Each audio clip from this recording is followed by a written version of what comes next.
लगातार दूसरे दिन कोरोना के नए केस कम हुए हैं। एक दिन में कोरोना के 3,68,000 नए मरीज आए हैं। एक दिन में 3,07,32 मरीज रिकवर भी हुए हैं। तो रिकवर होने वाले मरीजों की संख्या में इजाफा हुआ है और नए केस जो आए हैं वो कम हुए हैं।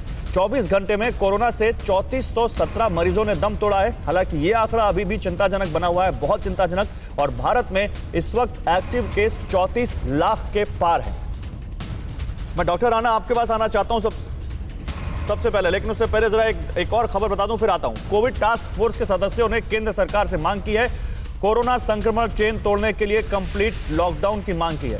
संक्रमण रोकने के लिए 2 हफ्ते का कंप्लीट लॉकडाउन जरूरी है, ये कोविड टास्क फोर्स के एक्सपर्ट्स ने मांग की है। लॉकडाउन पर केंद्र सरकार जल्द फैसला कर सकती है, ये सूत्र बता रहे हैं। तो देखिए, अब सुप्रीम कोर्ट ने भी सलाह दी है और कोविड टास्क फोर्स ने भी ये सरकार से मांग की है कि संक्रमण की चेन अगर रोकनी है तो फिर आपको यहां पर 15 दिनों का लॉकडाउन लगाना पड़ेगा। सरकार इस पर क्या विचार कर रही है, अपने संवाददाताओं से पूछेंगे, एक्सपर्ट्स का क्या मानना है इस सलाह पर, यह पूछेंगे। लेकिन पहले जल्दी से आपको बता दें कि लॉकडाउन क्यों है जरूरी, लॉकडाउन से क्या फायदा होगा, क्यों कोविड टास्क फोर्स ऐसा करने को कह रही है। पहले आप ये समझिए, 15 दिनों के लॉकडाउन की मांग कोविड टास्क फोर्स ने की है। कोविड टास्क फोर्स जो देश में कोरोना के मामलों को कैसे कम किया जाए, कोरोना से कैसे निपटा जाए, इस पर सरकार को सलाह देती है। मई के आखिरी तक दूसरी लहर की पीक आने की आशंका है, यह कहा है इस टास्क फोर्स ने।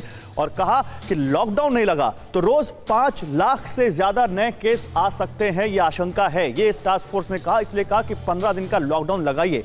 लॉकडाउन से कोरोना संक्रमण पर रोक लगने की उम्मीद है और कुछ राज्यों में ऐसा दिख भी रहा है। क्या महाराष्ट्र को ऐसे ही देख सकते हैं क्या, इस पर भी बात करेंगे। वैक्सीनेशन प्रोसेस को तेज करने के लिए समय मिलेगा, यह कहा है इस टास्क फोर्स ने कि लॉकडाउन लग जाएगा तो आप वैक्सीनेशन को तेज कर सकते हैं। डॉक्टर राणा, जैसा कि मैंने कहा, मैं सबसे पहले आपके पास आना चाहता हूं।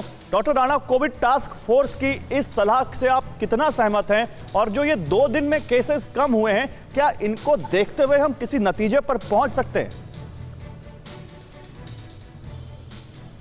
मेरे ख्याल में जो लॉकडाउन 2 हफ्ते से दिल्ली में चला हुआ है, उसी की वजह से संक्रमण काबू में आ रहा है। इस वक्त ज़रूरी ये है कि जो डिमांड और सप्लाई का गैप अब बहुत बड़ा है।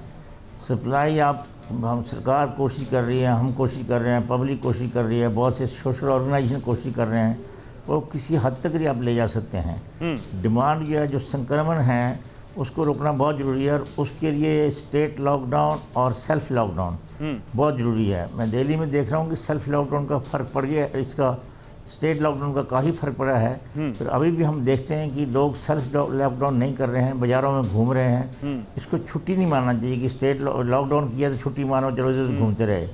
ये बड़ा ज़रूरी है लोगों को कि जब तक लोग सेल्फ लॉकडाउन नहीं करेंगे और संक्रमण नहीं रोकेंगे, तब तक बड़ा मुश्किल होगा पब्लिक के लिए और सरकार के लिए भी। और इस ऐसे ही बढ़ता गया तो हमारा नेक्स्ट चैलेंज होगा, सरकार शायद ऑक्सीजन तो और दवाइयों की कमी पूरी करने में कोशिश कर रही हैं, पर हमारा नेक्स्ट चैलेंज आ जाएगा यदि हमारा संक्रमण ऐसे चलता रहा। ठीक है। फिक्र आपकी, सोमवार से शुक्रवार रात 9 बजे सिर्फ TV9 भारतवर्ष पर।